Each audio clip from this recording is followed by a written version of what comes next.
ఏదైనా మర్చిపోకుండా ఉండాలంటే నెత్తి మీద పెట్టుకొని వెళ్ళమంటారు. అదే నేను చేసిండాల్సింది. ఆఫీస్కి వెళ్తే ఎవరైనా ల్యాప్టాప్ మర్చిపోతారా? నేను మర్చిపోయాను.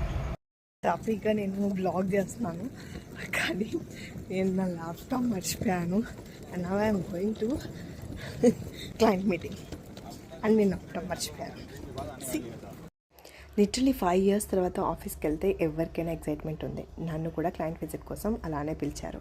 ఆయన కూడా ఏది మర్చిపోకూడదని 10 times క్రాస్ చెక్ చేసుకొని మరీ బయలుదేరాం.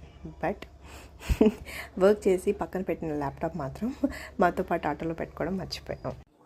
టయానికి మా తమ్ముడు ఉన్నాడు కాబట్టి చెప్పగానే ఇంటికి వెళ్ళి ల్యాప్టాప్ తీసుకొని వచ్చేసాడు. ఇంకా తను వచ్చిన 1 minute ట్రైన్ కూడా వచ్చేసింది. ట్రైన్ అయితే ఎక్కేసాము. ఇలాంటి చాలా ట్విస్ట్ అండ్ టర్న్స్తో మా జర్నీ అయితే స్టార్ట్ అయ్యింది. ఇలాంటి మరిన్ని వీడియోస్ మీరు చూడాలనుకుంటే నా పేజ్ని ఫాలో అవ్వండి, home and heart with Bhavana. See in my next video.